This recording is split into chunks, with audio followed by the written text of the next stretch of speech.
बर' रायजो राजा खनसेनि थाखाय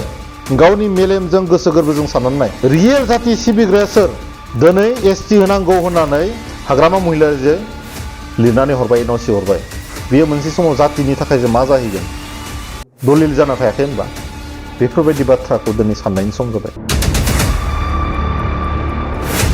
जातिया लस जानाय ओरैबायदि गाज्रि खामानि मावदों बर'नि जारिमिनाव जाफेरि घटना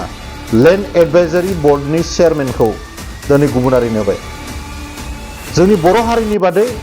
रावबो बेवहाय गुबुना बिबान मोनफेराखैमोन खिन्थु हाग्रामा महिलारिया दिनै जोंनि हानि मालिकखौ सोरबा पलटपख खालामनानै दोनबाय दिनै बावखुंग्रि बायदि समस्तिखौ सोरबा दिनै सिरा जाग्रा सोरबा राजबंसि मानसिनो हगारनानै होबाय बेसेबांबा दुखुनांथाव बाथ्रा बावखुंग्रि समस्ति बर'नि मैखोम मोनसे कनस्टिटुएन्सि बेखौ मानो गुबुनारिनो हगारना होखो जाय सुबुंनो केन्डिडेट होदों बे केन्डिडेटआ बिटिआरनि बासिन्दा नंगौ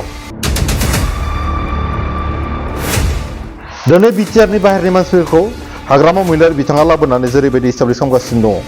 माने बिटिआरआव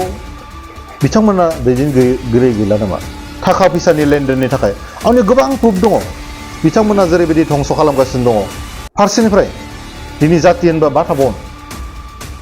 सोरबा माने अधिकारिनो आक्तारा आहमेद बिथांखौ इएम खालामबाय नै कामेश्वर राय बिथांखौ इएम खालामबाय नै हेमा प्रभा देबी बिथांखौ एमसिएल खालामबाय इभेन हाग्रामा महिलारि बिथांनि प्रेस एडभाइजारा दिनै अपूर्व अधिकारी गुबुनारि मानसि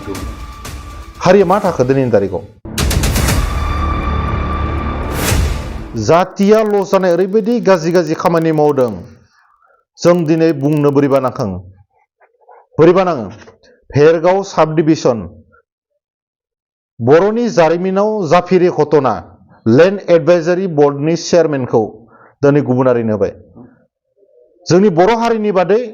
रावबो बेवहाय गुबुना बिबान मोनफेराखैमोन खिन्थु हाग्रामा महिलारिया दिनै जोंनि हानि मालिकखौ सोरबा पलटपख खालामनानै दोनबाय दिनै बावखुंग्रि बायदि समस्तिखौ सोरबा दिनै सिरा जाग्रा सोरबा राजबंसि मानसिनो हगारनानै होबाय बेसेबांबा दुखुनांथाव बाथ्रा बावखुंग्रि समस्ति बर'नि मैखोम मोनसे कनस्टिटुएन्सि बेखौ मानो गुबुनारिनो हगारना होखो अथच जाय सुबुंनो केन्डिडेट होदों बे केन्डिडेटआ बिटिआरनि बासिन्दा नंगौ दिनै बिटिआरनि बाहेरनि मानसिफोरखौ हाग्रामा महिलारि बिथाङा लाबोनानै जेरैबायदि इस्टाब्लिश खालामगासिनो दङ माने बिटिआरआव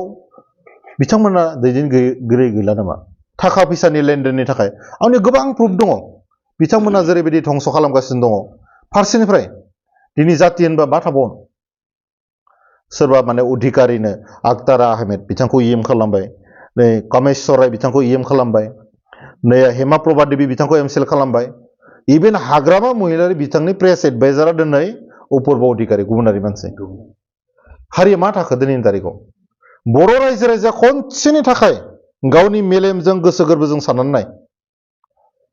रियेल जाति सिबिग्राया सोर दिनै एसटि होनांगौ होननानै हाग्रामा महिलारिजों लिरनानै हरबाय एनअसि हरबाय बेयो मोनसे समाव जातिनि थाखाय जों मा जाहैगोन दलिल जाना थायाखै होनबा बेफोरबायदि बाथ्राखौ दिनै साननायनि सम जाबाय राजनितिनि मुङाव राजखान्थिनि मुङाव राजखान्थि खालामबाय थानाया बर' हारिनि थाखाय मोनसे समाव जोबोद खैफोद गोनां जागोन बेनि रोखा फोरमानखौ बे साननैसोनि हाग्रामा महिलारि सरकार सालायनाय समाव जों नुबाय बर' हारिया जुदि बेबायदि थांबाय थायोब्ला हाग्रामा महिलारि बिथाङा जुदि जातिनि जिथु प्रपार्टि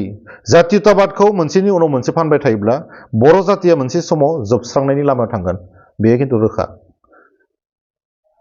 बेयो आंनि बाथ्रा नङा जायफोरा